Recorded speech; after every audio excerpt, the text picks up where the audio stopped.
নদিয়া বিহারী গৌর হরি পরম পাবন পতিত তারণ পতিত উদ্ধারণ দয়াল নিতাই চাঁদের মহা অনুকম্পায় রাধা মাধবের অহৈতুকী করুণায়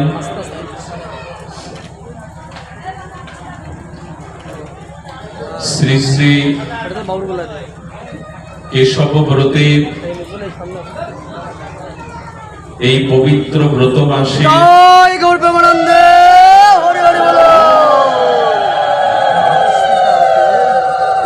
আজ ভোগনা মঙ্গল বিশ্ব পাবন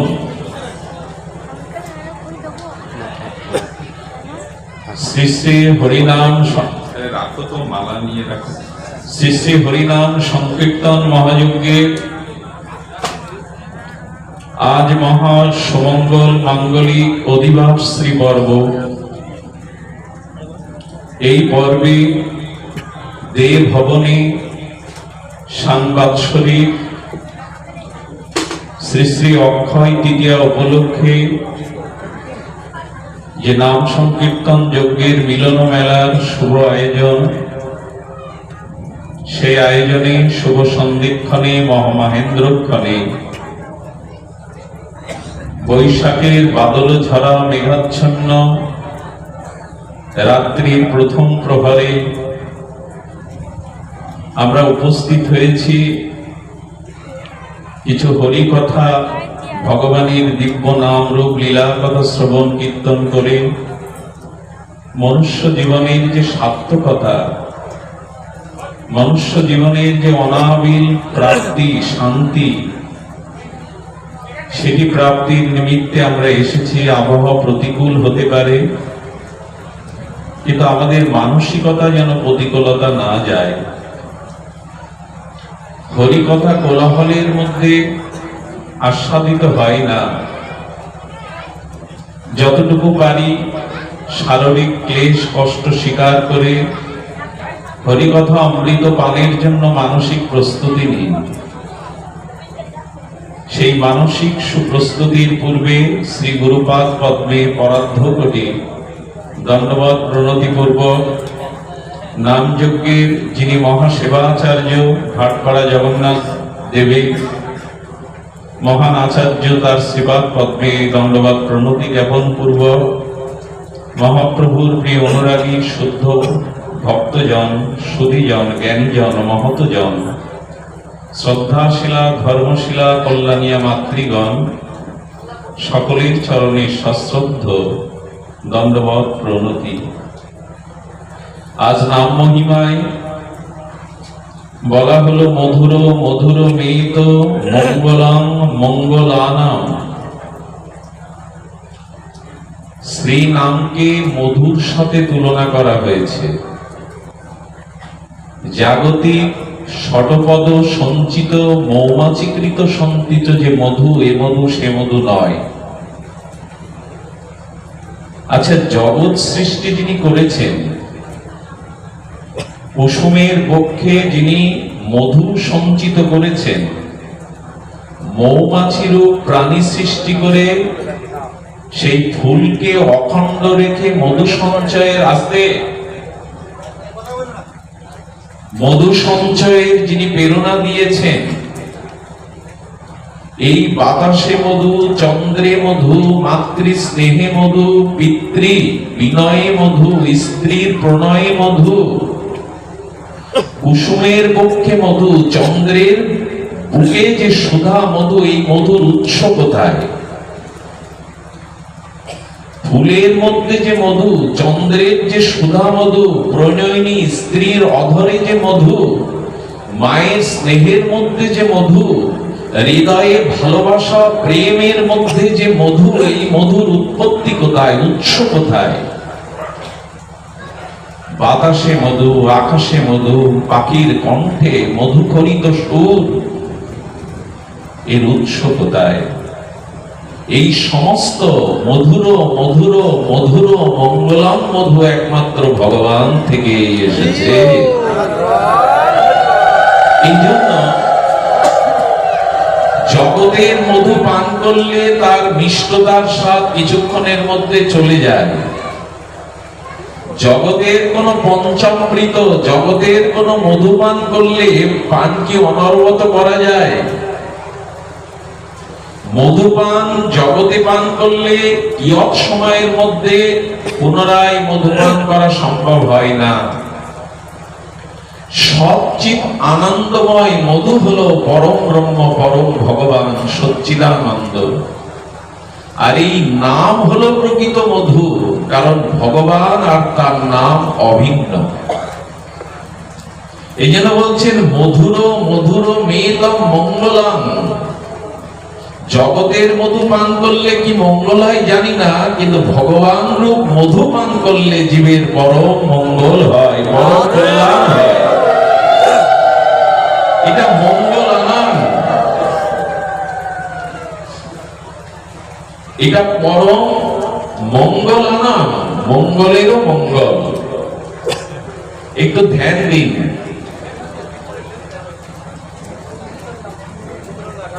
এই মধুপানের পিপাসা আমাদের জাগলো কই? জগতের মধুপানের স্বাদ আছে, কিন্তু ভগবানের অভিন্ন নামের মধ্যে যে মধুরাতি মধুর আছে, মধুর সমুদ্র আছে, সে আস্বাদন হলো কই? শুধুজন ভাগবতে একটি শব্দ উল্লেখ আছে যে হরিনামের দ্বারা যার চিত্ত দ্রবীভূত হয় না, হরিনাম আস্বাদন করে শ্রবণ করে যার পুলক অশ্রু হৃদয়ে চোখে আসে না, সে কি আসলে হৃদয়? সেটি কি আসলে হৃদয়? ভগবানের নামে যার হৃদয় পুলকিত হয় না, আনন্দিত হয় না, দ্রবীভূত হয় না, শ্রী ভগবানের নাম নিতে গিয়ে যার পুলক অশ্রু কম্প এই লক্ষণ প্রকাশ পায় না, ভগবান নির্দেশ করেছেন তা আদৌ হৃদয় নয়, পাষাণ। কারণ মরমর পাথরের বুক চিরে ঝর ঝর ঝর্ণা আর নিঝরণী ঝর্ণা বহির্গমন হয়। পাথরের বুক থেকেই তো ঝর্ণার ঝর ঝর জলধারা পড়ে। তো আমার হৃদয়ে ভগবানের নামের মধু গলিত হয় না, আনন্দ আসে না, হৃদয় গলিত হয় না, তবে হৃদয় কি পাষাণ? পাষাণ হলে তো গলে যেত। আমার হৃদয় পাষাণের থেকে বড় পাষাণ, কারণ আমার হৃদয়ে পাপ আছে, ভোগ বাসনা আছে, অনন্ত জন্মের অপরাধ আছে।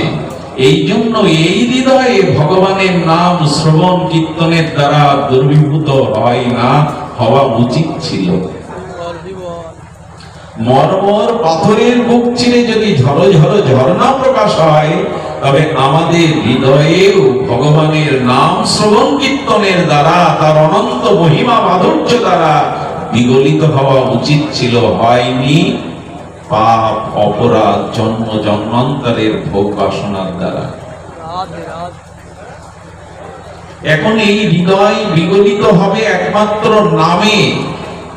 কারণ ওই অপরাধ, ওই পাপ খণ্ডাবার জন্য জগতের সব থেকে ভগবান যে শক্তি সমর্পিত করেছেন তার নামে। আচ্ছা লক্ষ্য করুন, নাম বস্তু প্রকাশ করে, বস্তু সৃষ্টি করে না। খুব ধ্যান দিতে হবে। নাম কি করে? বস্তু প্রকাশ করে, বস্তু সৃষ্টি করে না। ঘড়িরূপ শব্দটা উচ্চারণ করলেন, তো ঘড়ি শব্দ উচ্চারণে কি ঘড়ি সৃষ্টি হয়? না, ঘড়ি নামক কোন পদার্থ বা বস্তুর প্রকাশ দেখা যায়, যেটা ঘড়ি। ঘট শব্দ উচ্চারণ করলেন, এতে কি ঘট সৃষ্টি হয়? না, ঘট নামের মৃত্তিকার কোন বস্তুর প্রকাশ হয়, যেটি ঘট। আমার বলবার অভিপ্রায় হলো নাম বস্তু সৃষ্টি করে না, নাম বস্তুকে প্রকাশ করে। আচ্ছা, আপনি আমি ভগবানকে সৃষ্টি করতে পারবো? শব্দের দিকে ধ্যান দিন, পারবো কি? আমরা ভগবানকে সৃষ্টি বা আবিষ্কার করতে পারবো, কিন্তু ভগবানের নাম ভগবানকে প্রকাশ করাতে পারবে না। অন্ধকারের প্রকাশের ধর্ম কি? প্রকাশ কাকে বলে? যে বস্তু অন্যের সহায়তা না নিয়ে, যে বস্তু অন্যের সহায়তা না নিয়ে নিজে আত্মপ্রকাশ করে এবং নিজের স্বরূপ শক্তিতে প্রকাশ করে বস্তু ধর্মকে দৃশ্যমান করে, দৃষ্টিগোচরীভূত করে, তার নাম প্রকাশ। আবার বলি, সূর্যকে কেউ প্রকাশ করে কি? বহু আলো জ্বালিয়ে, আকাশ এখন সূর্য আছে, বহু প্রদীপ জ্বালিয়ে সূর্য প্রকাশ করা যাবে? অর্থাৎ যে প্রকাশ অন্যের অপেক্ষা থাকে না, স্বয়ং প্রকাশ হয়, তাকে বলে প্রকাশ। সূর্য অন্য কোনো আলোর অপেক্ষা না রেখে স্বয়ং শক্তিতে প্রকাশ হয়। আর সূর্য প্রকাশ হলে কি হয়? রাতের অন্ধকারে ঘটপট দৃশ্য যা দেখা যায় না, সূর্য প্রকাশ হলে সেই অন্ধকারে বস্তুগুলো প্রকাশ হয়ে পড়ে। রাতের অন্ধকারে যে দড়িটাকে সাপ ভাবি, সূর্যের প্রকাশে আলোর দ্বারা জ্ঞান হয় এটা সর্প নয়, এটা রজ্জু বা দড়ি। তাহলে প্রকাশ কি করে? প্রকাশ বস্তুকে চিনিয়ে দেয়, বস্তুর আত্মপ্রকাশ করিয়ে দেয়, বস্তু সৃষ্টি করে না। নাম তাহলে কি করে? নাম ভগবানকে বানায় না, ভগবানকে তৈরি করে না, নাম ভগবানকে প্রকাশ করিয়ে দেয়, দেখিয়ে দেয়। মার্মিক এই বিষয়টি একটু অনুধাবন করা যায়, একটু হৃদয়ে পেতে নেওয়া যায়।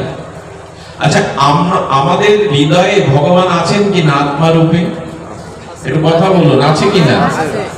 কারণ ভগবান বলেছেন বিদ্বেষ অর্জুন তিষ্ঠতে, আমি সমস্ত জীবের হৃদয়ে আত্মারূপে আছি। তো ভগবান যদি আপনার হৃদয়ে থাকে, ভগবান ভগবান করে খুঁজছেন কেন? এত আত্মি চিৎকার করছেন কেন? তিনি তো সব থেকে নিকটে আপনার। যে ভগবান স্ত্রী চোখের সামনে, বাড়ি গাড়ি চোখের সামনে, টাকা পয়সা জমি জমা চোখের সামনে, ভগবান কোথায়? চোখের সামনে। তিনি হৃদয়।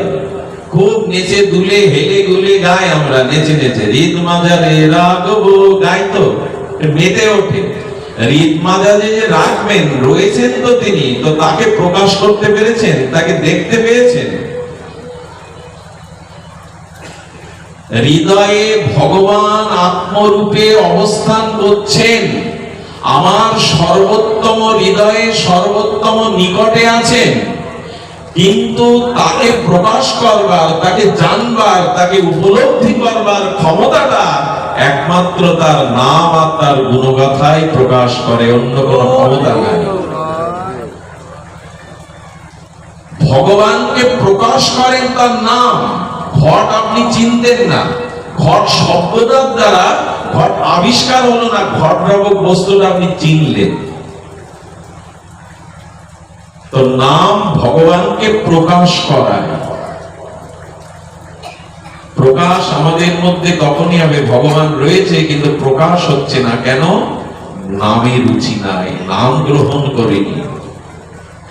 নাম হলো প্রকাশময়, মঙ্গলাং সকল নিগম বল্লী সৎফলাং চিৎ স্বরূপম।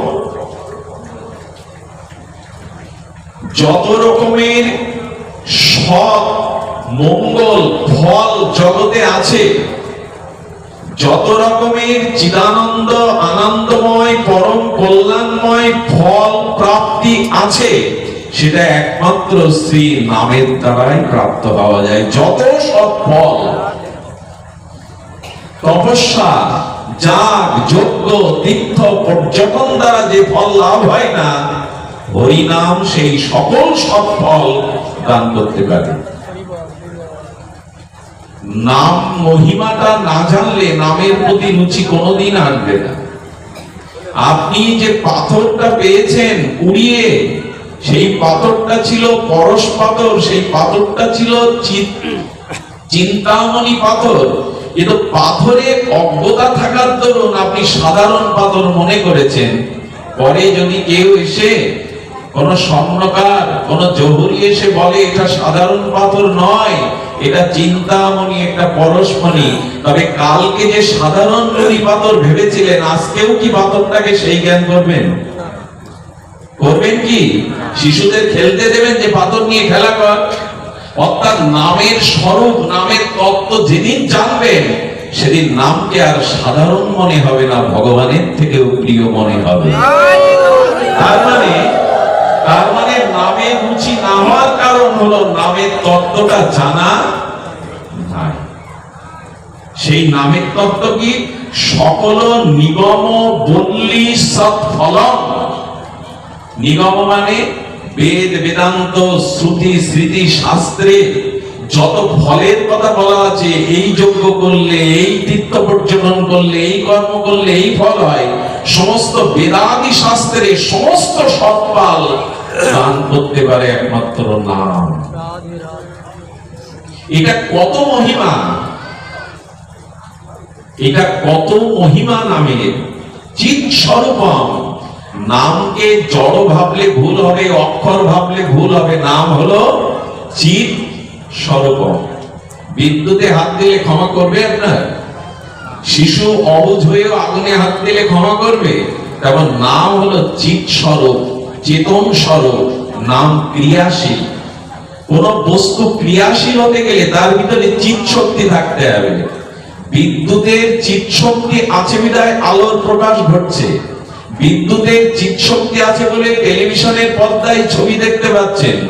বিদ্যুতের চিৎ শক্তি আছে বলে শব্দযন্ত্রের শব্দটা দূরে পৌঁছে যাচ্ছে। বিদ্যুৎ চলে গেলে এগুলি কোনো কাজ করবে না। নাম হলো চিৎ স্বরূপ, চেতন স্বরূপ। যিনি নাম নেন তার চেতনা জাগবেই, কারণ নাম হলো চিৎ স্বরূপ প্রকাশ। এসব কথাগুলি যারা হৃদয় দিয়ে অনুভব করবেন তারা জগৎ ভুলে যাবেন। আপাতত হাতের ঘড়ির সময় ভুলে যাবেন, নিজের ঘুম ভুলে যাবেন। আমি তো গত 48 ঘন্টায় ঘুমাইনি, কিন্তু নাম তত্ত্ব বলতে গিয়ে ভেতরে সিংহ স্বরূপ শক্তি প্রকাশ হয়। নাম এমন একটি তত্ত্ব, হরি কথা এমন একটি তত্ত্ব, এটা সঞ্জীবনী সুধা, মৃতকেও বাঁচিয়ে দেয়। কিন্তু আমাদের আগ্রহ কই, রুচি কই? আমরা সব স্থানেই অনুকূল পরিবেশ খুঁজি, সুখ সুবিধা খুঁজি, আরামায়েশ খুঁজি। আরে জীবনে প্রতিকূল অবস্থাকে জয় করতে শিখুন। সব সময় জীবনে বসন্ত আসবে না, শীত আসবে, বর্ষা আসবে, দুটোকেই মেনে নিতে শিখুন। জোয়ার সব সময় আসবে না, ভাটাটা আসবে। পূর্ণিমা সব সময় আসবেন না, অমাবস্যা আসবে, দুটোকে মেনে নিতে। জীবন সব সময় সুখের হবে, আনন্দের হবে। হরিকথা শুনতে এসে খুব আরামে শুনবো, বর্ষা হবে না, ঝড় হবে না। সবকিছু মেনে নিয়ে প্রতিকূল অবস্থাকে মেনে নিতে শিখুন। সবকিছুর মধ্যেই ভগবানের কৃপাকে অনুভব করুন, রুচি আনুন। এই শব্দগুলো কর্ণ দিয়ে ভেতরে প্রবেশ করলেই ক্রিয়া হবে। ওষুধের মান আপনি জানেন না, ওষুধের ক্রিয়া আপনি জানেন না, অথচ ওষুধটা গলের দ্বারা ভেতরে প্রবেশ করলেই তার ক্রিয়া শুরু করবে। তত্ত্ব আপনি নাও জানলে শব্দগুলো ভেতরে নিন শ্রদ্ধার সহিত, ও ভেতরে গিয়ে ওর কাজ করে দেবে, চেতনা আনিয়ে দেবে। নাম হলো চিৎ স্বরূপম, চৈতন্য স্বরূপম। একটু আগে বিদ্যুৎ চলে গেল, সব আধার, কিছুই তো দেখা যাচ্ছিল না।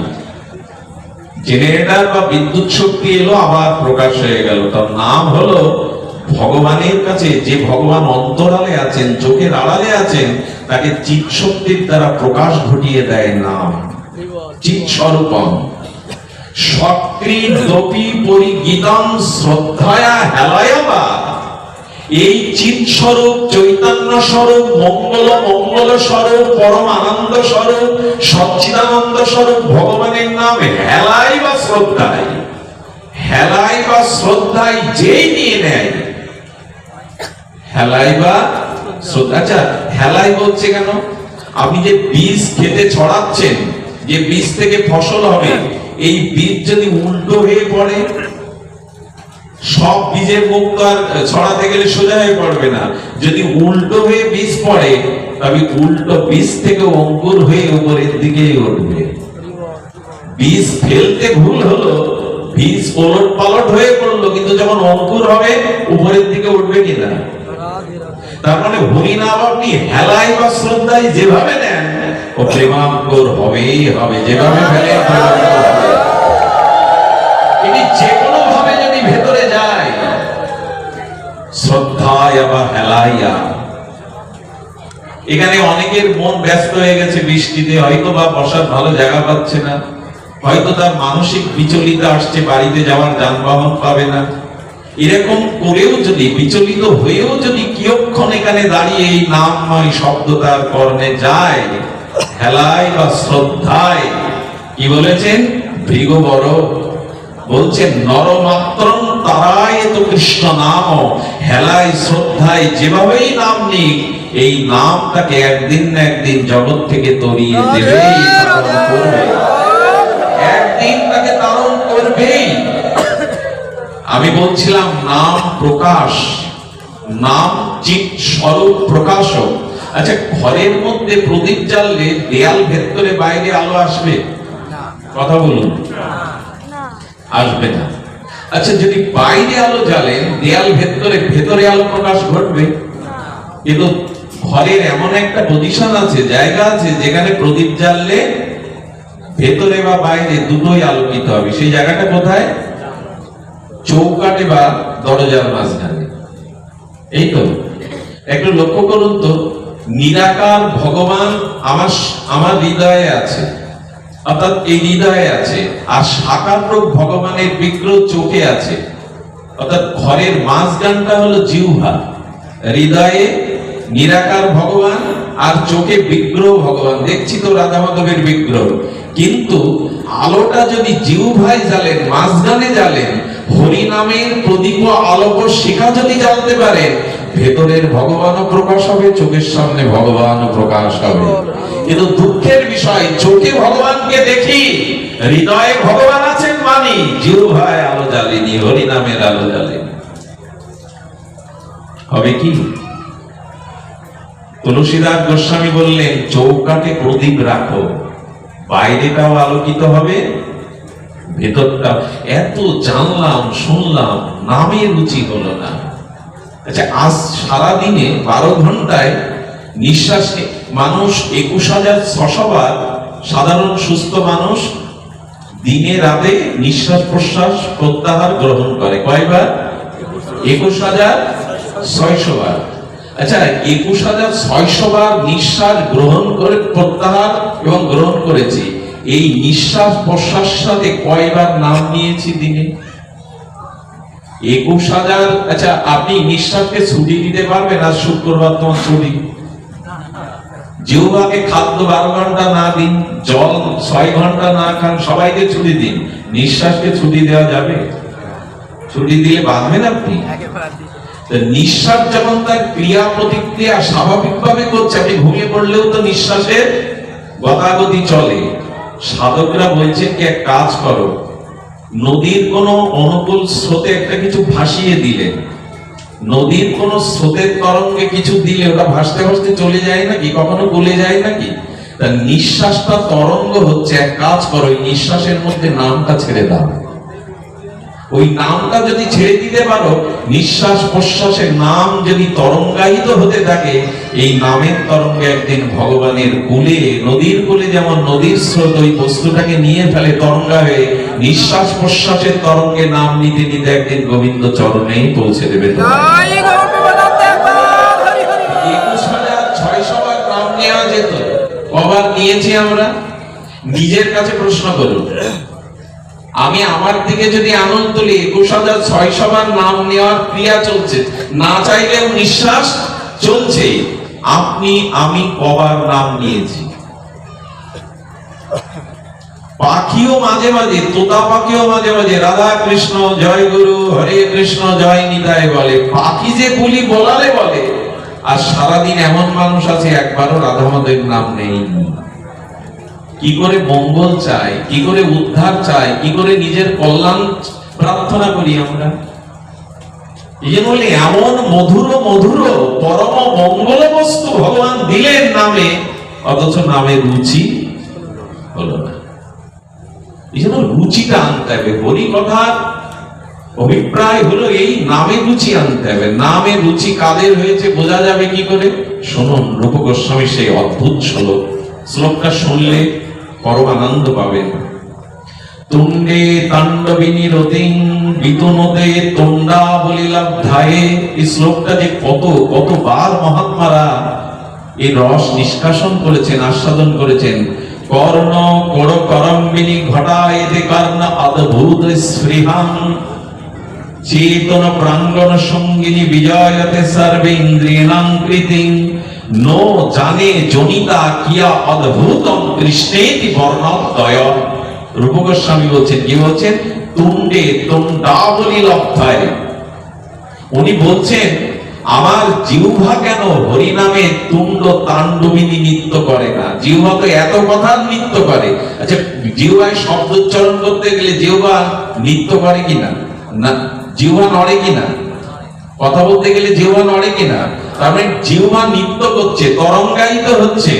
উনি বললেন যিনি জিহ্বায় নৃত্য করেন, যিনি নাম নিতে নিতে জিহ্বায় নাম উচ্চারণ করেন, তার মনে হয় প্রভু জিহ্বায় একটা কেন দিলেন, কেন শত শত জিহ্বা দিলেন? তোমার নামের তরঙ্গ যদি উঠা যেত, ইচ্ছা করে আরো জিহ্বা যদি হতো। জিহ্বায় কত রস দিলাম এ পর্যন্ত, টক ঝাল মিষ্টি, সর্ববিধ রস।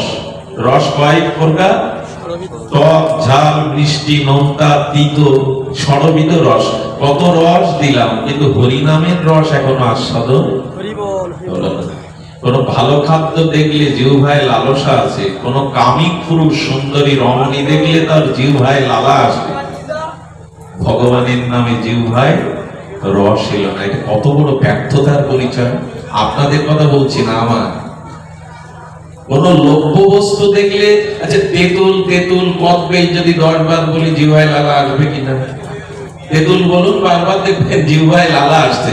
আরে যে বস্তু এখানে নাই, উপস্থিত নাই, সেই কদবেল তেঁতুল বললে যদি জিহ্বায় লালা আসে, আজ পর্যন্ত হরি নামে চোখে জল এলো না, জিহ্বায় তরঙ্গ হলো না, কত বড় অপরাধ থাকলে এটা হতে পারে? তেঁতুল বললে তোমার জিহ্বা লালায়িত হয়, কদবেল বললে হয়, লোভময় খাদ্য দেখলে হয়, কামক সুন্দরী রমণী দেখলে জিহ্বায় লালা আসে। হরি নামে রস এলো না মানে কি জিহ্বা? নামে রুচি কোথায়? নামে রস কোথায়? এইটা ফিরিয়ে আনুন, তাহলে সমস্ত জঞ্জাল যাবে, জন্ম মৃত্যু অভিশাপ যাবে, কর্মফল যাবে। ওই যে বললেন সমস্ত সকল নিগম সৎ ফলাং হরিনাম দান করবে, সমস্ত বেদাদি শাস্ত্রের মূল ফল হরিনাম দান করবে। রুচি নাই, রুচি নাই। কত কথাই বলি রাত দিন, কথার ফুল ফোটায়, কথার ফুল ঝুড়ি ফোটায়, হয়ের মতো ফোটে সারাদিন কথা, গোবিন্দ কথা নাই। জিহ্বাটাকে ওই তরঙ্গে দিয়ে দিন নামটা। আর কি বলেছেন? তোমরা বলি লব্ধায়। কত কত কতদিন এই সহস্র জিহ্বায় যেন তুণ্ড করে নাম। কর্ণ কর করম্বিনী ঘটায়তে কারণ অদ্ভুত স্পৃহাম। গোস্বামীবাদ বললেন কানে যখন হরি কথা যায়, হরি নাম যায়, তখন মনে হয় দুটো কানে কি পিপাসা মেটে? কেন কোটি কোটি অদ্ভুত কান পেলাম না হরি কথা হরি নাম শোনা? কেন কোটি কোটি নাম? এই দেখুন নামের রুচি হলে কি হয়। রাধারানী গাইছেন, কি বলছেন? সখী কে গো শোনাইল শ্যাম নাম, কানের ভেতরে দিয়া মরমে পশিল গো, আকুল করিল মোর প্রাণ। এই হলো নামের রুচি। আবার বলি, সখী কে গো শোনাইল শ্যাম নাম। রাধারানী বলছেন এই শ্যাম নামটা কে শোনালো আমাকে? সখী কানের ভেতরে দিয়া মরমে পশিল গো। শব্দগুলো ধ্যান দিন। আমরা এই যে হরি কথা শুনছি, 10 মিনিট পর জিজ্ঞাসা করুন নাম সম্পর্কে কি বললাম। তার মানে তার হৃদয়ে যায়নি, এই কান দিয়ে শুনেছে, মন চঞ্চল থাকায়, হরিনামে রুচি না থাকায়, শরীরে আরাম আয়েশ অলসতা নিদ্রা ভাব থাকায় কান দিয়ে ঢুকে চলে গেছে, হৃদয়ে বৃদ্ধ হয়নি। রাধারানী বলছেন মরমে কষিল, যেই শ্যাম নামকে বলেছে আমার হৃদয়ে কাটার মতো বিঁধে গেছে। আকুল করিল মোর, হরিনাম শুনে হৃদয় আকুল হয়তো ভগবানের জন্য। এক নামে রাধারানীর এই দশা হচ্ছে, এরই নাম নামে রুচি, এরই নাম নামে রুচি। কিছু মনে নেবেন না, কোন যুবক যদি কোন সুন্দরী যুবতীকে ভালোবাসে, জগতের ভালোবাসায়, ওই যুবতী সুন্দরীর ভালোবাসার আবেগ আবেদন যদি তার খুব গাঢ় থাকে, দেখবেন ওই যুবতীর গ্রামের নামটাও যদি খবরের কাগজে সাইনবোর্ডে কোথাও দেখো, তিনবার তাকায়। বোঝা গেল? যে যাকে ভালোবাসে তার গ্রামের নামও যদি খবরের কাগজে কোনো সাইনবোর্ডে দেখে, ও ৩-৪ বার তাকায়, পরে উচ্চারণ করে। তার কারণ আমার প্রেয়সীর বাড়ি, আমার প্রেয়সীর জন্মস্থান ওই জায়গায়। তার মানে ভগবানকে ভালোবাসিনি বিধায় তার নামে রুচি। যে যাকে আমার ছেলের নাম যদি এখানে 10 বার কেউ প্রশংসা করে উচ্চারণ করে, ভালো লাগবে কি না?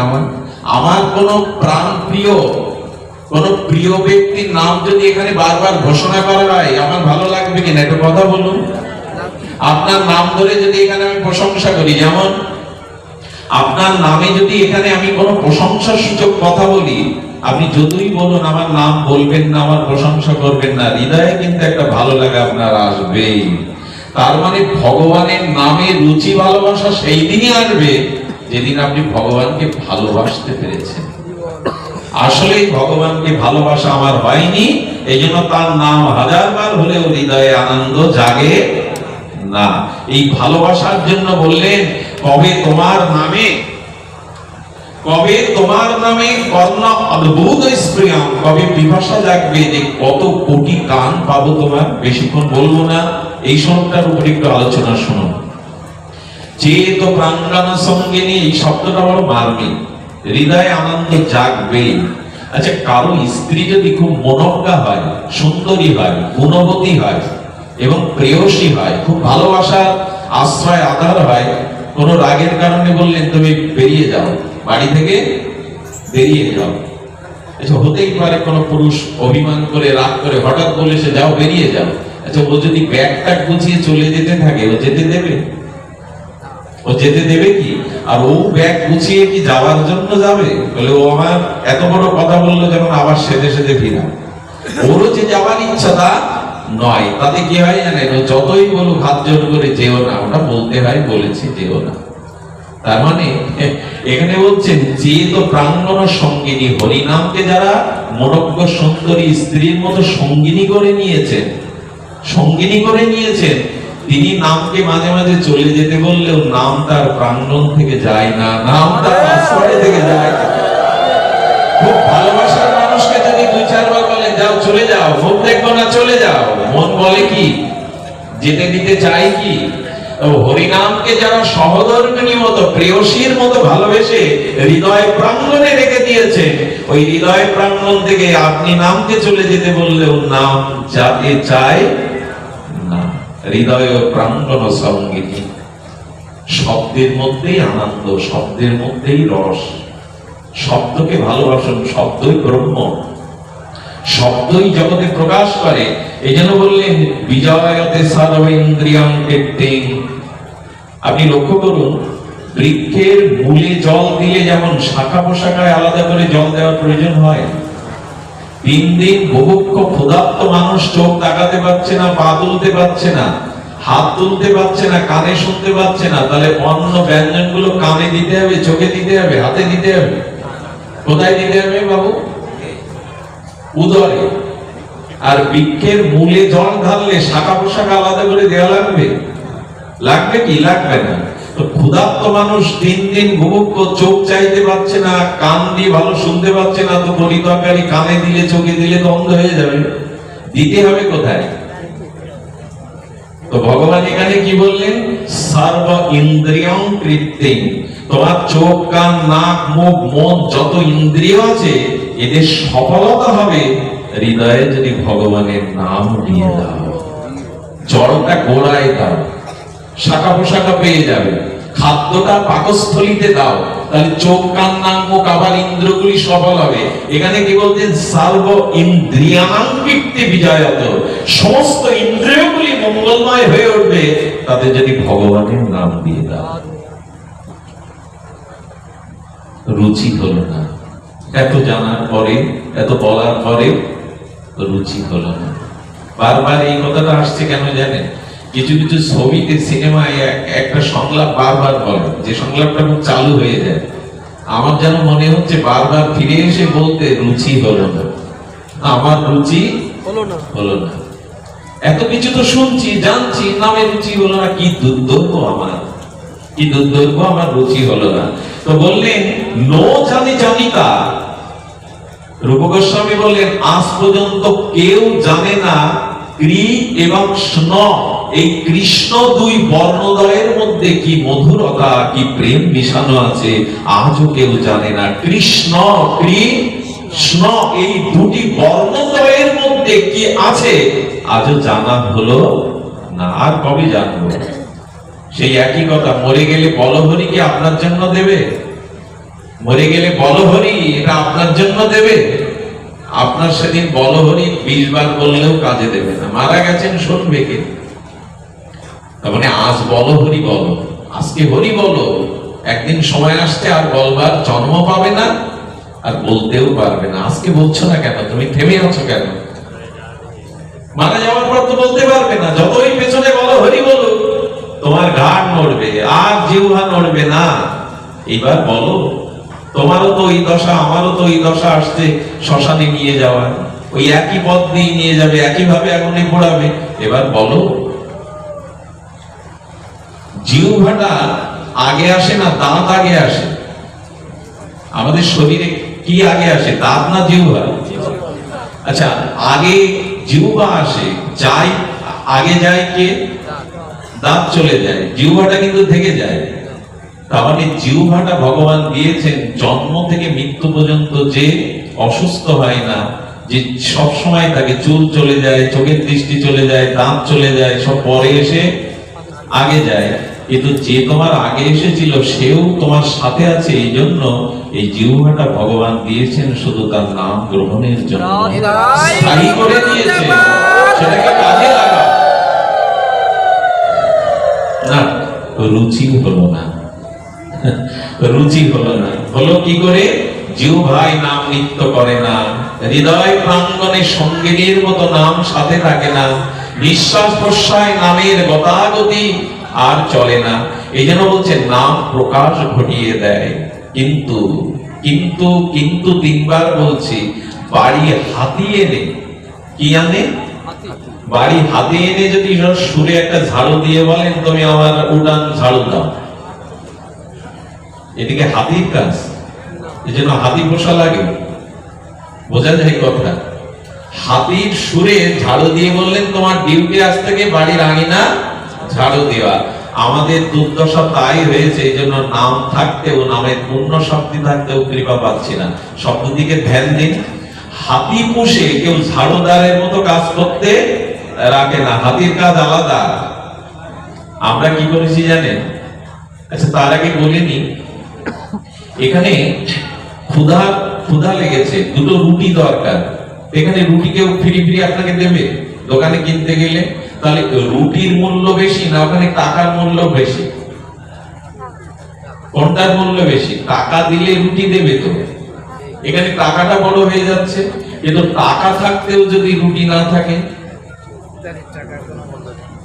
বস্তু বড়, বস্তু বড়, টাকা বড় না। এই জন্য 1 মুঠো সোনার দানার থেকে, হীরের থেকে 1 মুঠো অন্নর মূল্য বেশি। যে দেশে দুর্ভিক্ষ হয় সেখানে 1 মুঠো সোনা দিয়েও আপনি 1 মুঠো অন্ন পাবেন না, আর সোনা চিবিয়ে খেয়েও আপনি বাঁচতেও পারবেন না। কিন্তু মূল্যায়নটা করি কার? অন্নের না মণিমুক্তার? কোনটার মূল্য করি? কোনটা? মণিমুক্তার।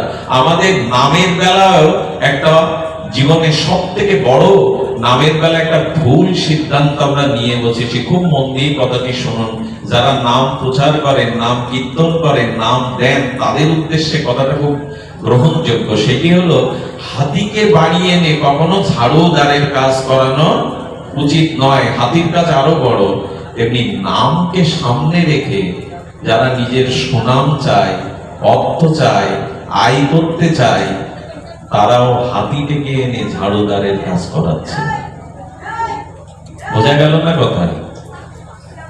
মানে নামকে সামনে রেখে যদি কেউ, আমি হরিকথা বলতে এসেছি, আমার উদ্দেশ্যে যদি ভগবানের প্রচার না থেকে অর্থ এবং আমার সম্মানের লক্ষ্য থাকে, সর্বনাশ। আচ্ছা, ওকে একটু সাইডে নিয়ে যান, খাবারের লোকটা দেখে সাইডে নিয়ে যান। কি বলা হলো? হাতিকে ঝাড়ুদারের কাজ করানোর সুরে দেওয়া উচিত নয়। নামকে অর্থ, সম্মান, যশ, প্রতিপত্তির জন্য ব্যবহার করা উচিত নয়। আপনি যদি টাকার দ্বারা নাম কেনেন, টাকার কন্টাকের দ্বারা হরিকথা, হরিনাম বলেন, এখানে নামকে গৌণ করা হলো, অর্থকেই মুখ্য করা হলো, এটা ভগবানের নাম সহ্য করবে? আমি আপনাদের সাড়া পাচ্ছি না কথাটায়, জানি না ভেতরে গেল কিনা।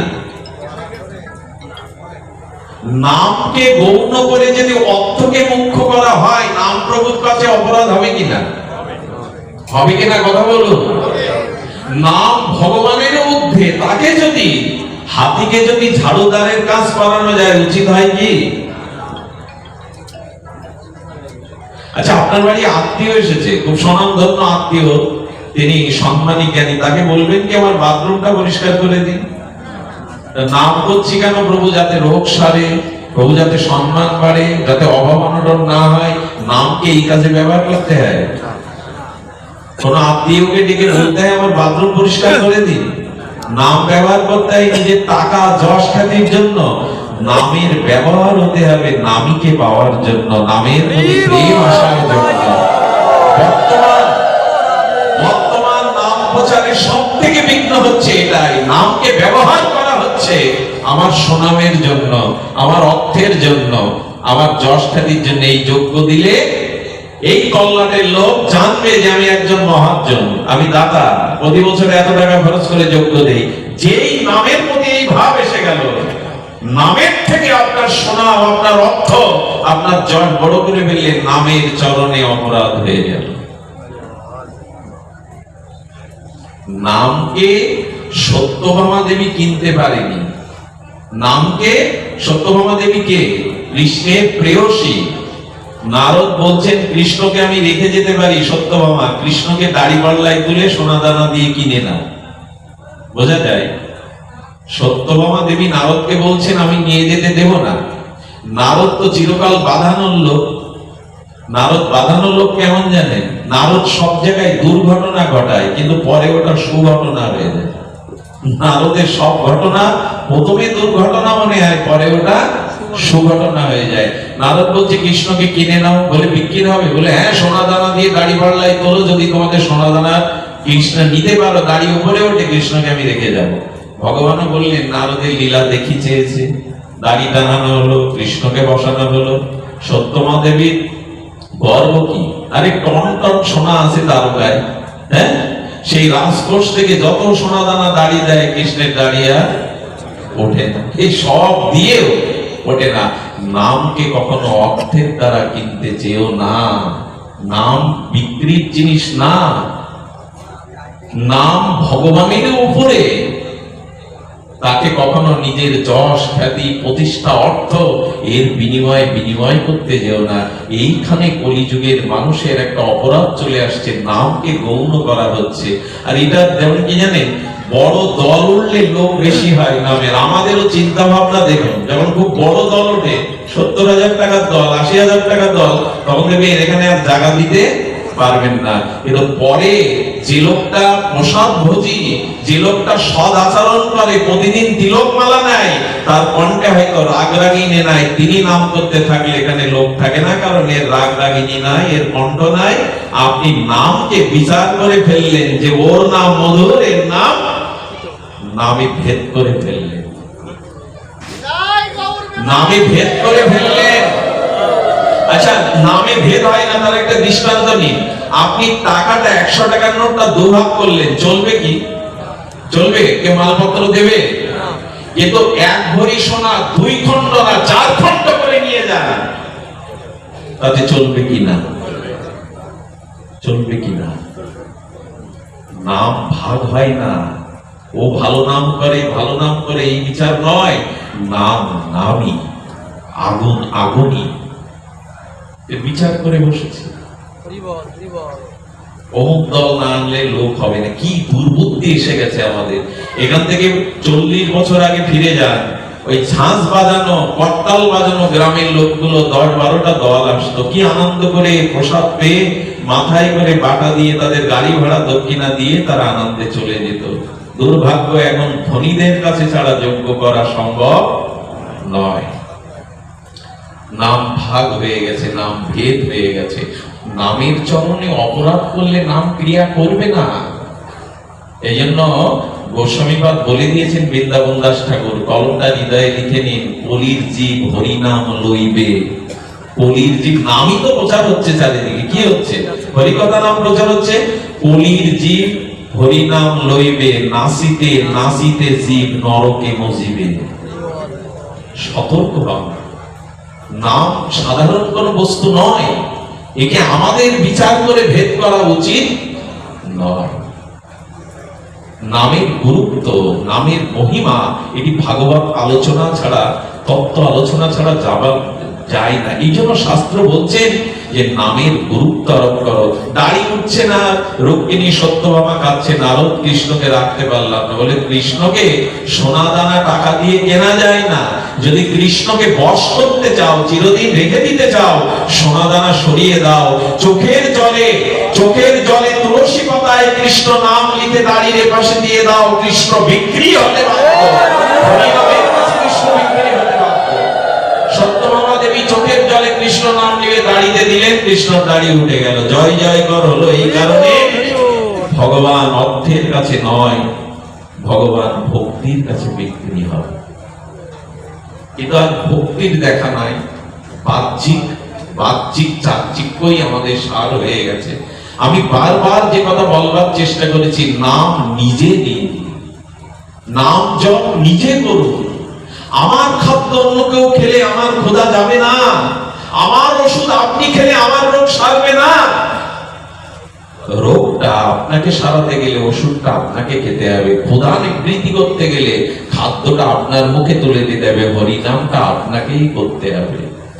এটা চর্চা করি। 4 মালা জপ হয় না, 8 মালা জপ হয় না, চলতে ফিরতে অফিসে দোকানে বসে আছেন, কাজ নেই, হরিনাম করুন। আমার সাথে এরা যায়, ধনঞ্জয়টাই দেখেছি, ঘুমায় তবু জপ করছে। ও ঘুমিয়ে নাক ডাকছে তবু হাত চলছে, হাতের পড়া এরকম চলছে, নিদায় ওদের দিকে হাতের পড়া চলছে। ওদের পাশে থাকলেও মনে হয় নাম করি। এই জন্য যে নাম করে তার গায়ের বাতাস লাগান, দেখবেন নেশাটা আপনাকেও পেয়ে বসবে, সোয়াচে রোগটা আপনারও হবে। এই জন্য বলছেন সৎসঙ্গ না করলে নামে রুচি হবে না। অসৎ সঙ্গেতে ভাই কৃষ্ণ নাম নাহি হয়। যতদিন শুদ্ধ নাম নিষ্ঠ ভক্তের সঙ্গ না করবেন, ততদিন নামে নিষ্ঠা আপনার জাগবেই না। ছোঁয়াচে রোগ এটা, যার হয় সেই রোগীর কাছে বারবার যান, আপনার ওই রোগ ধরবে। যিনি নামে নিষ্ঠা নিয়ে নাম করেন, তার মুখে নাম শুনুন, তার সঙ্গ করুন, সংক্রামিত ব্যাধির মতো আপনার ভেতরেও নাম চলে যাবে। সাধু সঙ্গ না করলে নামে রুচি হবে না। হই হুল্লোড় করে নাচা গাওয়া করলেই সব হয়ে গেল তা না। হরিদাস ঠাকুর বেনাপোল জঙ্গলের মধ্যে নাম করছেন কেন? বাইরে এসে কীর্তন করতে পারতেন না? পারতেন কিনা? আরো একটা জিনিস শুনুন, এই মাইক নামক মাইক জিনিসটা, একে কি বলা আছে? মাইক নামক মাইক জিনিসটা যদি হরিদাসের সামনে দেওয়া হতো, উনি মাইকে নাম করতেন না। এই আমার বিশ্বাস না, মাইকে নাম হরিদাস করতেন না। কারণ নাম যোগ্য বা নাম কাকে প্রসন্নতার জন্য করতে হবে? শ্রোতাদের। কার প্রসন্নতার জন্য হরিনাম করতে হবে?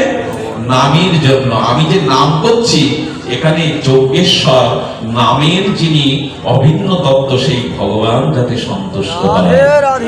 যদি বলেন তাহলে এই লোকজন ভক্তগণ ডাকা কেন, বলে ডাকা এই জন্য যে স্থানে ভগবান সন্তুষ্ট হয় সেখানে অনন্ত কোটি জীব শান্তি পেয়ে যায়, মঙ্গল পেয়ে যায়। আচ্ছা, বাড়ির যে কর্তা ব্যক্তি তার মন যদি অসুস্থ থাকে, তার মন যদি খারাপ থাকে, ওদিন ভালো বাজার হয়, বাড়িতে রান্না বান্না হয়, গান বাজনা হয়? কথা বলুন। বাড়ির যিনি মূল মালিক তার যদি মন খারাপ থাকে, শরীর অসুস্থ থাকে, ভালো খাওয়া দাওয়া, গান বাজনা, আনন্দ হয়ে উঠল কেউ করে না, চুপচাপ মেরে যায়। বলে গোবিন্দ যদি সন্তুষ্ট হয় নামে, তবে জগৎ আনন্দিত হয়ে যাবে। তস্মিন, এই জন্য নাম কখনো শ্রোতাদের মনোরণের জন্য, হরিকথা কখনো দর্শককে মাতানোর জন্য হওয়া উচিত নয়, উচিত ভগবানকে আনন্দ দেওয়ার জন্য। এটা হয়, এটা হয় না কেন? রাত 10টায় অমুক দল উঠবে, আমি রাত 2টোয় উঠবো না, তখন তো শ্রোতা নেই, শ্রোতাদের শোনানো যাবে না, মনোরঞ্জন করা যাবে না। ওখানে ভগবান বিষয় না, বিষয় শ্রোতা। বরঞ্চ রাত 2টোয় যে নাম করতে উঠবে তার নামটা যদি নীরবে শ্রোতাদের মনোরঞ্জন না হয়, গোবিন্দের মনোরঞ্জন হয়, তার নাম করায় সার্থক হয়ে যাবে। ভগবানকে শোনানোর জন্যই নাম, দর্শককে মনোরঞ্জনের জন্য হরিনাম নয়। যারা আমরা রকমারি করে দর্শক মাতাতে চাই, ওখানে ভগবান বিমুখ হয়ে দাঁড়ায়। শুধু ভক্তগণ, সময়ের অভাব, বৃষ্টি হচ্ছে, নামের একটা লীলা বলি। অনেকক্ষণ এই শুষ্ক কথা বলতে বলতে নামের একটা লীলা বলি, অদ্ভুত লীলা। আমার মনে এই প্রকাশ ধর্মী এই লীলাটি শ্রবণ করলে আপনাদের হৃদয় বৃষ্টির থেকে, এখন যে শীতলতা আসছে তো তার থেকে বেশি শীতল হৃদয় হবে। সুমেরু পর্বতে চলেছেন এক রাজা, রাজার নাম সুকল্প। যখন সুমেরু পর্বত চলেছেন, নারদ তো বললাম দুর্ঘটনা ঘটানোর একজন, সুঘটনায় হয় সব দুর্ঘটনায়। দেবশিবাদ নারদ এসে উচিত রাখো, সুকল্প কোথায় যাচ্ছ? বলেন সুমেরু পর্বতে সমস্ত সাধু সঙ্গ ঋষিমুনিরা এসছেন, সেই সাধু সঙ্গ হরিকথা শ্রবণের জন্য যাচ্ছে। নারদ বললে লীলা ঘটানো যাক। সুকল্প,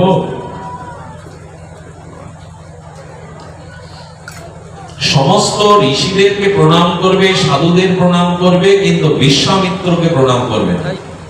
বাদিয়ে দিল, বিশ্বামিত্রকে প্রণাম করবে না। শুনছেন তো মন দিয়ে? ঘুম আসছে না তো? না আসুক সেই প্রার্থনা করি, শুনুন অদ্ভুত সেই নাম চরিত লীলা, নাম মহিমা লীলা। আচ্ছা, আপনি বিশ্বামিত্র মুনি শ্রেষ্ঠ রামচন্দ্রের তিনি গুরু, তাকে প্রণাম করতে নিষেধ করছেন কেন? বলে উনি বড় অভিমানী। এক সময় তুমিও তো রাজা, আর উনিও একদিন রাজা ছিলেন, আজ তপস্যা করে মনে ঋষি হয়েছে, এক রাজা আর এক রাজাকে কি প্রণাম করবে? বাঁধিয়ে দিলে যাতে প্রণাম না করে। বললেন দেবশিবাদ নিশ্চয়ই কোনো ভালোর জন্য বলেছেন। উনি ওই সংকল্প করে সবাইকে প্রণাম করলেন, কিন্তু ওর মধ্যে বিশ্বামিত্রই ছিল অগ্রগণ্য। বিশ্বামিত্রই ছিল অগ্রগণ্য। আর আপনি যদি শ্রেষ্ঠকে, জ্যেষ্ঠকে প্রণাম না করে অন্যদের করতে থাকেন, তাকে বাদ দিয়ে সবাইকে, তার মনে তো অপরাধ বোধ জাগবেই, তার হৃদয়ে তো আপনার আচরণের অপরাধ বোধটা তার হৃদয়ে জাগবে। বিশ্বামিত্র বললেন কি, সুকল্পে এসে সবাইকে ছোট বড় প্রণাম করলো, অথচ আমাকে করলো না? স্তুতি না করুক, একটা প্রণাম তো করবে। এই সভা শেষে সুকল্প বাড়ি ফিরে এলো, আর বিশ্বামিত্র গিয়ে রামচন্দ্রের কাছে গেছে দরবারে। রাম, শ্রীরাম। লক্ষণ বলছে দাদা ঘুমিয়েছে, এখন ডাকবেন না প্রভু, একটু পরে ডাকুন। বললেন আমার কাজের সময় রামের ঘুম, যখন আমার প্রয়োজন তখন রাজার ঘুম, সমস্যা যখন তখন রাজারা ঘুমায়। বিশ্বামিত্র তো জানেন খুব ক্রোধী তেজস্বী ছিলেন, যখন প্রজার প্রয়োজন তখন রাজা ঘুমায় বলে বসেছেন। রামচন্দ্রের কানে কথাটা গেছে, উঠে গিয়েই সাষ্টাঙ্গে প্রণাম করেছেন। গুরুদেব, আপনি এসেছেন, কৃপা করে বলুন। আপনি তো ডেকে পাঠাতে পারতেন। রাম, আমি বড় ক্ষুণ্ণ, আমি বিষণ্ণ, আমি ভীষণ ক্রোধ আমার ভেতরে ক্রিয়া করছে। কেন গুরুদেব, কি হয়েছে? বললেন সুকল্পের মতো রাজা সবাইকে প্রণাম করলো সুমেরু পর্বতে, আমাকে প্রণাম করলো না, একরকম অপমানই করলো। আমি সেইখান থেকে অনুশোচনায় দগ্ধীভূত হচ্ছি, ক্রোধে পড়ছি। আমি ভাবলাম তোমাকে জানাই, তুমি রাজা, তুমি দণ্ডদাতা, তুমি বিচারকর্তা। রামচন্দ্র বললেন, আগামীকাল কালকেই আমি বাণের দ্বারা যে মাথা বিশ্বামিত্রর মতো, উনি আপনার মতো শ্রী গুরুদেবের কাছে নত হয় না, সে মাথা রেখে লাভকে আমি মাথা তার ধর থেকে নামাবই প্রতিজ্ঞা করলাম। গুরুদেব, আপনি প্রসন্ন হন, আমি আপনার শিষ্য, আমি শ্রীরাম আপনাকে প্রতিজ্ঞা করছি, কালকেই আমি ওর মাথা থেকে লাভ কি, যে মাথা শ্রেষ্ঠ চরণে নত হয় না, আমি ওর মাথা ছেদ করবই প্রতিজ্ঞা করলাম। ঘটনাটা সুকল্পের কানে পৌঁছে গেল। ভগবানের এই বার্তা যেই পৌঁছে গেল, বললেন সর্বনাশ, এখন তো বিপরীত। রাম ভগবান জীবকে বাঁচান, আর তিনি যদি কারো মারার সংকল্প বিশ্বামিত্রের মতো মণিগুরির কাছে করেন, আমার তো রেহাই নেই। উনি ছুটতে ছুটতে তখন নারদেরই খোঁজ করছেন, কিন্তু তখন আর নারদকে পাচ্ছেন না। বললেন, হ্যাঁ, বাদিয়ে দেওয়ার সময় খুব ভালো ভালো, হ্যাঁ, কেন নিষেধ করলে ওনাকে প্রণাম না করতে, এখন বাদিয়ে দিয়ে তো তোমাকে কাজের সময় পাওয়া যাচ্ছে না। নারদ দূর থেকে মজা লুটছে। নারদ যখন খুঁজতে খুঁজতে অন্বেষণ করতে করতে বড় ব্যাকুল, নারদ তখনই সামনে, নারায়ণ নারায়ণ, আরে রাখুন আপনার নারায়ণ নারায়ণ, কেন আমাকে এই যুক্তি দিলেন? আর এখন আমার সামনে মৃত্যু, স্বয়ং রাম সবাইকে বাঁচায়, আর রামই প্রতিজ্ঞা করেছে গুরুদেবের কাছে কাল আমার মুন্ডু ছেদন করবে। এখন নারদ আপনি বাঁচান। বললে, দেখো, মৃত্যু একদিন সবার হবে। আচ্ছা, এই সময় এই কথা বললে কিরকম হয় বুঝতে পারছেন? বলে, মৃত্যু একদিন সবার হবে, তোমারও হবে, এতে বিচলিত হওয়ার কি আছে? বলে, তার মানে নারদজির চরিত্রটা দেখবেন, অভূতপূর্ব। বললেন, দেখো, তো বলছেন না, মরণ যখন তখন হয়, আপনার কারণে, আপনার ঘটনার কারণে, এখন বিশ্বামিত্রের কারণে মৃত্যু হচ্ছে, আপনি একটা উপায় করুন। বলে, দেখো, ভগবানের হাতে যার মরণ হয়, এ ভাগ্য সবার হয় গো, তুমি মেনে নাও। শ্রীরামের হাতে মরণ কি সোজা কথা? ভগবানের হাতে মৃত্যু হলেই তো তার গতি হয়ে যায়। বলে, প্রভু এইসব ছলচাতুরি রাখুন, পা দিয়েছেন আপনি, ছাড়ান আপনি, এখন একটু উপায় করুন। নারদজি বলছেন, উপায় একটাই, পর্বতে চলে যাও। পর্বতে গিয়ে ওখানে মা অঞ্জনা তপস্যা করছেন, হনুমানজির মাতা। ওখানে গিয়ে এই গুহার সামনে বসে উনি ধ্যান করছেন, রাম নাম করছেন, ওইখানে বসে কাঁদতে থাকো, আরতি প্রার্থনা করতে থাকো, উনি তোমাকে বাঁচাতে পারেন। সুমেরু পর্বতে গিয়ে মা অঞ্জনা ধ্যান গুহার সামনে বসে কাঁদছে। যখন কাঁদছে, সেই ক্রন্দন, মা তো মাতৃ হৃদয় ক্রন্দন সহ্য করতে পারে না। মা ধ্যান ভঙ্গ করে এসে বলছে, কি বাচ্চা, তুমি কাঁদছো কেন? বলে, বিশ্বামিত্র কাল আমায় মেরে ফেলবে। বললেন, তুমি কি চাও মা? তোমার চরণ আশ্রয় এসেছি, শরণাগতিকে রক্ষা করো মা। মা বললেন, আমি প্রতিজ্ঞা করলাম, কাল বিশ্বামিত্রের হাত থেকে তোমার মৃত্যুকে আমি রোধ করব, রোধ করব। এর কিছুক্ষণ পর হনুমান এসে, ও একটু পাশে বসেছে, হনুমান এসে বললেন, তুমি সাইডে বসো, আমি তোমার ব্যবস্থা করছি, তুমি মৃত্যুর ভয় পেও না। হনুমান সাষ্টাঙ্গে মা অঞ্জনাকে প্রণাম করার পরে বলছেন, হনুমান বাবা, তোর কাছে একটা জিনিস চাইবো। কি? একজনের প্রাণ ভিক্ষা। তুমি পারো, তুমি প্রভু রামচন্দ্রের পরম ভক্ত, একজনের প্রাণ ভিক্ষা দিতে হবে। আমি তাকে কথা দিয়েছি, শরণাগতকে অদা করেছি তার প্রাণ। বললেন, মা, আমি তোমার চরণ ছুঁয়ে রাম নামে শপথ করে বলছি, আমি তার প্রাণ রক্ষা করব। মারবে কে? মারবে কে? রাম। উনি কার নামে সংকল্প করছেন? মনে হচ্ছে, মা, তোমার দেওয়া কথা আমি রাম নামে শপথ করে বলছি, আমি তাকে প্রাণে বাঁচাবই। নারদের খেলাটাই এমন। একদিকে রাম প্রতিজ্ঞা করেছে গুরুদেবকে যে ওর মাথা দড় নামিয়ে দেবে, আর হনুমান বলছেন, মা, তোমার চরণ ছুঁয়ে প্রতিজ্ঞা করছি, রাম নামের প্রতি বিশ্বাস রেখে আমি ওকে বাঁচাবই। যেই সামনে সুকল্প এসে হনুমানকে প্রমাণ করেছে, বলেন, এই বাবা, এই সুকল্পকে, রাজাকে তোকে বাঁচাতে হবে। বলে, তোমাকে কে মারবে? বলছে, রামচন্দ্র স্বয়ং মারবে। অঞ্জনা বললেন, তার মানে একটু আগে বললে যে বিশ্বামিত্র মারবে। বলে, মা, বিশ্বামিত্রের কারণেই রাম মারবে। ওখানে রাম নাম বললে হনুমান তখন বিস্ময় প্রকাশ করে বলছে, তার মানে মাকে বলেছ বিশ্বামিত্রের কারণেই তো রাম মারবে আমাকে। হনুমান তখন বলছে, সর্বনাশ, আমি প্রভুর নামেই তো সংকল্প করলাম। হনুমান দৌড়ে অযোধ্যায় চলে গেল। প্রভাতের সাথে সাথে রামচন্দ্র সেনা, রথ, লক্ষণকে নিয়ে তীর-ধনুক নিয়ে গুরুদেবকে কথা দিয়েছেন কোন জায়গায় আছে সুকল্প খোঁজো, বেরোবে। প্রভুর চরণে গিয়ে হনুমান বলছে, প্রভু অপরাধীকে ক্ষমা করুন, অপরাধীকে ক্ষমা। হনুমান, তুমি যার জন্য ক্ষমা চাইছো, আমিও তো গুরুদেবের কাছে অবদা করেছি, তাকে আমি হাতে করে সাজা দেব। বলে প্রভু তবু তাকে বাঁচাতে হবে। বলে হনুমান কিছুই করার নেই, কিছুই করার নেই এখানে। বললেন আমি কথা দিয়েছি, বলে আমিও কথা দিয়েছি ভক্ত ভগবান সম্মুখে, আমি মাকে কথা দিয়েছি, আপনার নামের দোহাই দিয়ে কথা দিয়েছি। রাম বলেন আমি আমার গুরুদেবকে কথা, পথ সরে দাঁড়াও, এখন কোনো উপায় নেই। হনুমান দেখলেন প্রভু আমিও দেখতে চাই, প্রভু আমিও দেখতে চাই, তুমি তোমার কথা রক্ষা করো, আমি আমার কথা রক্ষা করার চেষ্টা করি, কারণ আমার একমাত্র ভরসা তোমার নাম। উনি পর্বতে তুলে নিয়ে গেলেন সুকল্পকে, বললেন এখানে বসে আমার সাথে সাথে রাম নাম কীর্তন করো, নামই পারে একমাত্র তোমায় রক্ষা করতে, দ্বিতীয় কোনো পথ খোলা নেই। স্বয়ং নামই মারতে আসছে আর হনুমান উপদেশ দিচ্ছে তুমি আমার সাথে সাথে জয় সিয়ারাম। রঘুপতি রাঘব রাজা রাম, পতিত পাবন সীতারাম। রঘুপতি রাঘব রাজা রাম, পতিত পাবন সীতারাম। এটা গাওয়া উচিত নয়, ব্যাসাসনে সুর দিতে নেই, অপরাধ করে বসলাম, ক্ষমা করে। ইচ্ছা হচ্ছিল রাম নাম হলে বিঘ্ন কেটে যায়, হোক একটু হয়ে গেল, যেন ক্ষমা করেন। গুরু মহারাজ ব্যাসাসনে সুর দিতে নিষেধ করেন, তো যাই হোক ক্ষমা করেন শ্রীগুরু যেন। তো এইভাবে যখন কীর্তন করছেন, রথ নিয়ে রামচন্দ্র সামনে দাঁড়িয়ে, খুব লক্ষ্য করে শুনুন লীলাটি নাম মহিমার অনন্ত মহিমা। রাম যখন এসেছেন তখন লক্ষ্মণকে বলছেন সুকল্প কোথায় অনুসন্ধান করো, আমি যতদূর জানি এইদিকে এসেছে। সামনে রামচন্দ্র তাকিয়ে দেখে সুকল্পকে পেছনে রেখে আড়াল করে লেজ দিয়ে শরীর দিয়ে বলছে নাম চালাও।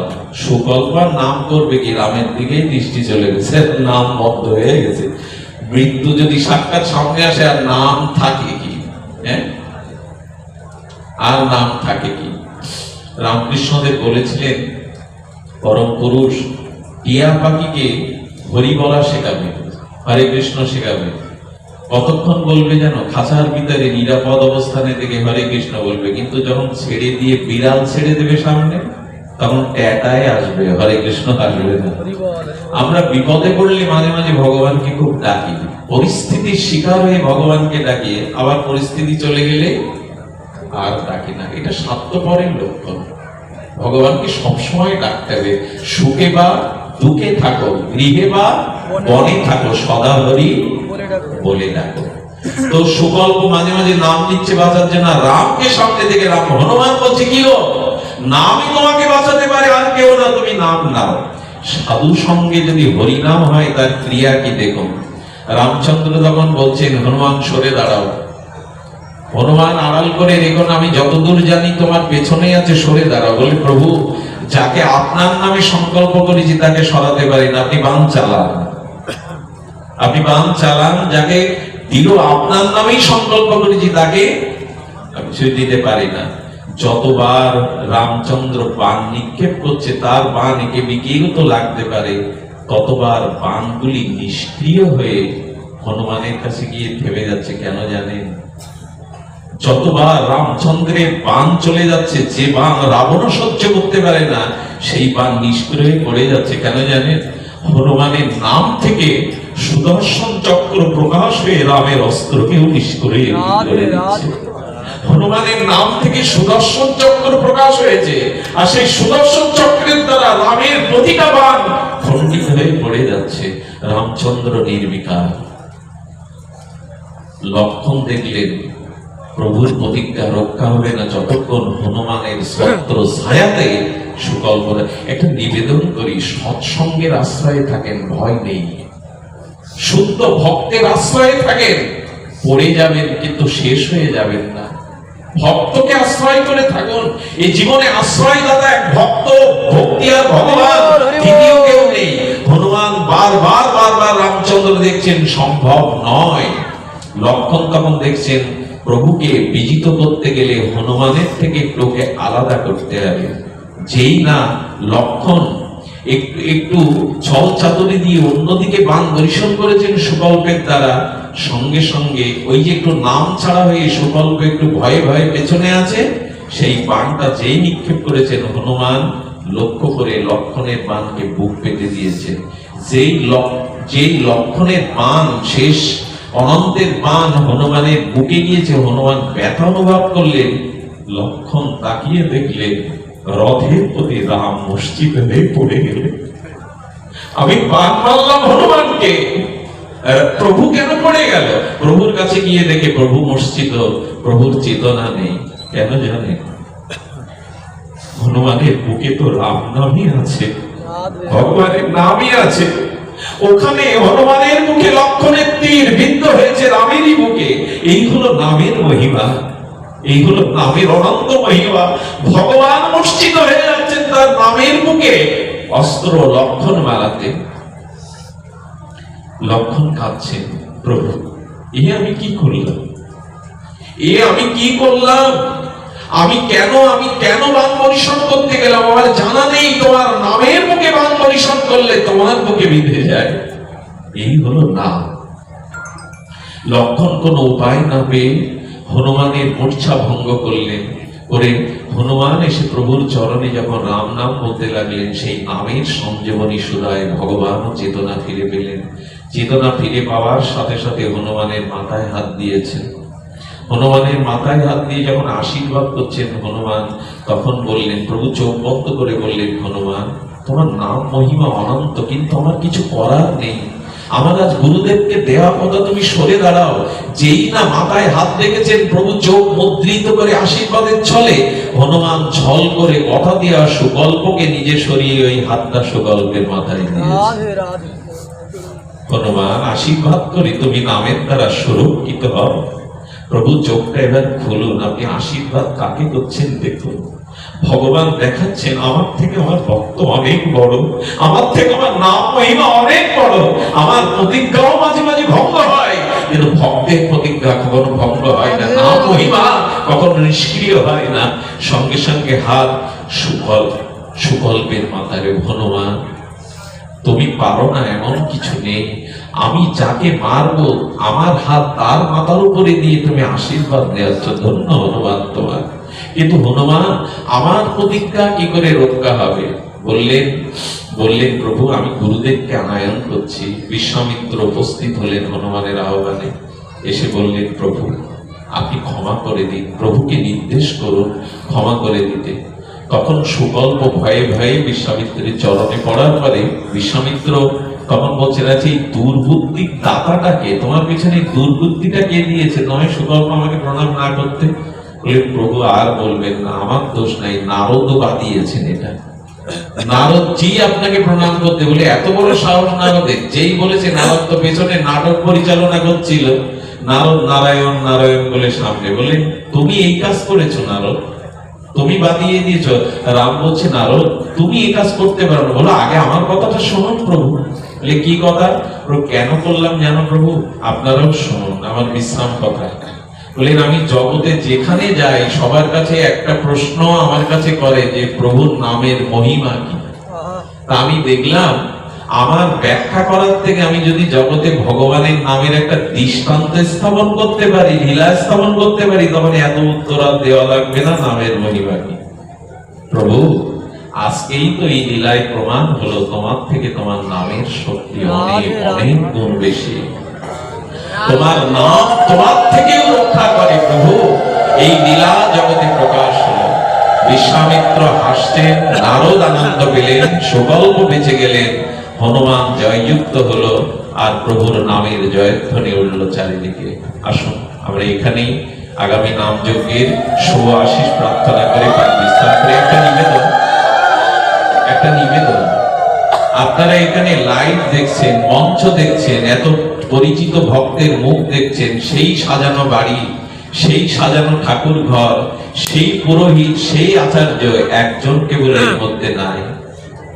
যে মানুষটার দণ্ড ব্যবহার কপিলমুনির মানুষ যার প্রতি অত্যন্ত শ্রদ্ধাশীল ছিলেন, ব্যক্তিত্ব সম্পন্ন ছিলেন, সেই যুগল কিশোর দেব প্রয়াত, তিনি শুধু নাই। কিন্তু আমার কি মনে হচ্ছে জানেন, আমি আপনাদের আবেগ দিয়ে কথা বলছি না, আমার অনুভব বলছে ওনার আত্মা যেখানে এসেছে, ওনার আত্মা নিশ্চয়ই শুনছে। উনারই হাতে গড়া এই নামযোগ্য দেব ভবনে উনি কোনো না কোনো, যেখানে ভগবানের নাম হয় সেখানে সেই পূর্বপুরুষরাও অলক্ষ থেকে সেখানে সেটা শুনতে থাকে। একটু প্রার্থনা করবেন উনি যেখানেই থাকুন শান্তিতেই থাকুন, চির শান্তি তাকে আশ্রয় করুক, ভগবানের কৃপা শক্তি তাকে আশ্রয় করুক। যারা যজ্ঞ দিচ্ছেন তারা ভাববেন না, ভগবানের উপরে সমর্পণ করুন এই যজ্ঞ। আগামী দিন ভালো কাটুক, আগামী দিনের যজ্ঞে সবাই আসবেন, যজ্ঞের আনন্দ, হরিনামের আনন্দ আস্বাদন করবেন। আর আমি একটা ভিক্ষা চাইছি, পায়ের ধুলো যেটুকু আছে আমার জন্য বাতাসে উড়িয়ে দেবেন। এই চলাচলের মধ্যে, এই ব্যক্তির মধ্যে যেন হরি কথা বলতে ভুল না হয়, হরি কথা যেন জীবনের শেষ দিন পর্যন্ত